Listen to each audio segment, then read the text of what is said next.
چنگیز خان 1162 میں پیدا ہوا۔ اس کا اصل نام تموچن تھا۔ ان کا قبائل صحرائے گوبی کے آس پاس آباد تھا۔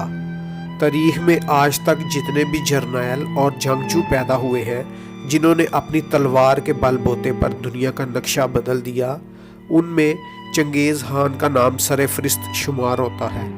اس کو تاریخ میں خوف، دہشت اور بربریت کا باپ جانا جاتا تھا۔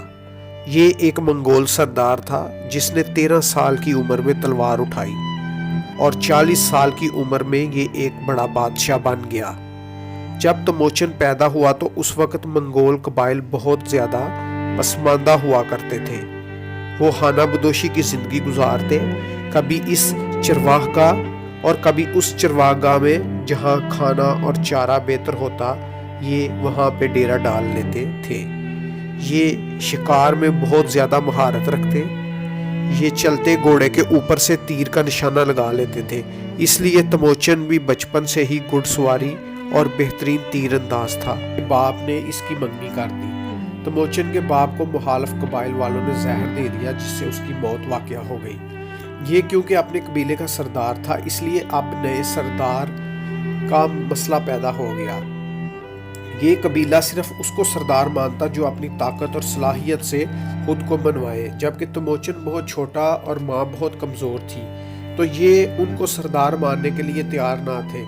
چند وفادار لوگوں کے علاوہ سب نے ان کو چھوڑ کر جانے کا فیصلہ کر دیا۔ تموچن اور ان کی ماں نے قبائل والوں کو روکنے کی بہت کوشش کی، لیکن وہ رکنے کے لیے تیار نہ تھے اور وہ ان کو چھوڑ کر چلے گئے۔ اب باقی بچے چند لوگ دریا کے کنارے رہنے لگے اور وہیں سے کچھ شکار کر لیتے۔ یہ تموچن اور اس کے خاندان کے لیے بہت مشکل وقت تھا جس نے اس کو بہت زیادہ سخت جان اور پتھر دل بنا دیا تھا۔ تموچن نوجوانی میں ہی سے اپنے خاندان کا سردار بن چکا تھا۔ اس کی صلاحیتیں اور لڑائیوں کے جوہر ہر کوئی آتے جاتے دیکھتا تھا۔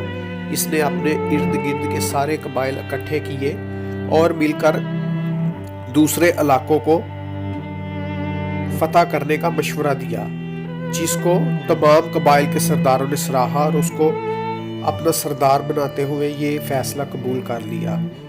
اس کو چنگیز خان کا خطاب دے دیا۔